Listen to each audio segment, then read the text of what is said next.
Hey, what's up, art nerds? Today I'm working on a brand new painting. This is going to be about a 3-layer painting. So on this first layer, I'm going to be focusing on the drawing method that I love to use. It's the shape-based drawing method. And while I do that, while I get the drawing in place, I'll also be getting this thing toned. I'll also get the colors started the way I like to get them started, with very subtle colors, and then I build more intense color on top of that as I go. Also, I am using a brand new medium that I never really like to use. It's liquid. Every time I try to use this liquid, I find that it's just too smelly. I cannot stand the smell of this stuff. It is very strong, but I'm going to go through this whole first layer using this medium. And I tell you what, I actually do like the feel of this medium. It has a good flow to it. I like how it makes the paint flow really smooth. But the smell is just one thing. I don't know if I can really get over it. I don't know if I can get over that smell, but I did get through the whole layer and I do like it. If it wasn't for the smell, I'd probably use this all the time. This medium is from Winsor Newton, so feel free to check it out. And if you've used liquid, I'd love to hear your thoughts on the smell, to see if you just have a fan going full blast like I do to kind of get through it. But for me, it's just a little bit too much. And I think I'm going to keep using it though. I'm going to use it through the whole painting just to see what happens from layer to layer, to see if there's any sinking issues. Maybe it keeps me from having to oil out my painting. I'm just kind of curious what happens using this liquid as I go.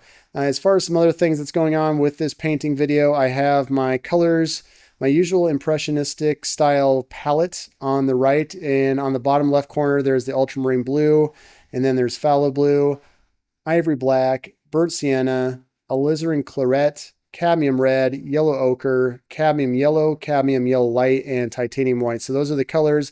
I also have some linseed oil, and then the top left corner of my palette is the liquid. So that's what I got for my colors and my mediums. I'm using Trekell brushes.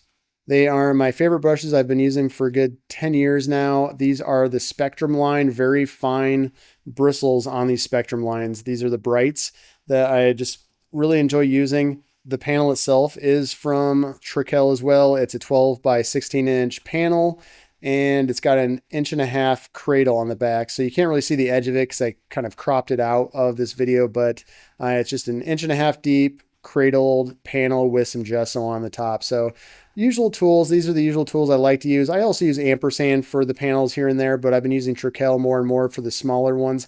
Once I get into the bigger sizes, I either build them myself or I get them from ampersand. It kind of just depends what's going on. Now, I will have the full painting video of this painting process over on my Patreon account here in a day or two.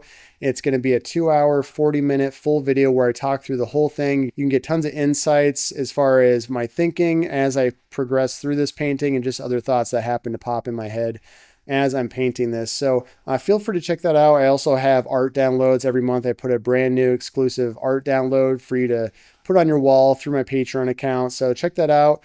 Like, subscribe, all that good stuff on my YouTube channel. That would be very much appreciated.